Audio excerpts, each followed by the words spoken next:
Assalamu alaikum, everyone. Happy Monday to you. I really thought let's make this Monday more energizing and talk about a very interesting topic, which is why new managers fail. And as we all know that we all become managers in the career life cycle where we're working. And the moment we become managers, there are certain myths which comes to our head. And when we have those myths can actually become challenge for us in our new roles. So I just thought that why not we shed light on those some great or highlighted 5 myths which we get once we become a manager or in a leadership position.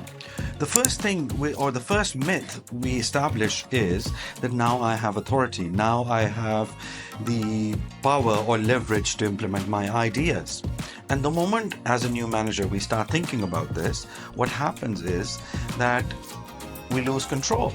And we tend to, in fact, implement wrong ideas, where in reality of this myth, we need to understand that people working with me or people working under me could actually get me fired, because if I implement wrong ideas, I would be putting a lot of things at stake at my new role and the organization. Second myth, which we get once we get into this new role of a manager, is for formal authority, which means that now I am on top of the ladder, which obviously gives us an ego boost and blocks our thinking capacity. And in reality of that myth, what we need to do is that one needs to realize that now I've become manager and I will be dealing with different people from different levels. And I need to actually build that skill of dealing with different people from different levels. So that is a solution of that myth once we feel that elevated, that now I'm on top of the ladder. So that is a very dangerous myth, and we need to subside it by realizing now I am a manager. And what I need to do is I need to learn the art of dealing with people from different backgrounds and different mindset. Third myth which we get is once we become a manager is that now I have absolute control and my team or people working with me should give me absolute compliance. Again, a very, very dangerous myth one could get when you become a manager. In reality of this myth, what one needs to do is that one needs to work on getting commitment, because commitment has far better leverage than getting compliance from your team. So make sure once you become a manager and when you feel that now I have absolute control, rather than working on control, one should work on getting commitment from his or her team.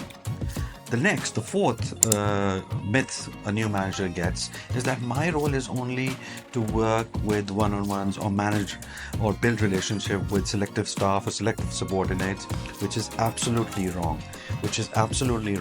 In fact, once you become a manager, what you need to do is you need to work on building relationship with your team so that you can get the maximum potential out of them. Because the moment you start working for your team and building on managing relationships with your whole team, you're actually building morale of greater people and greater capacity development which you're doing. So make sure when you're a new manager, you need not to just build relationships on one-on-ones, rather you need to build relationships with your team.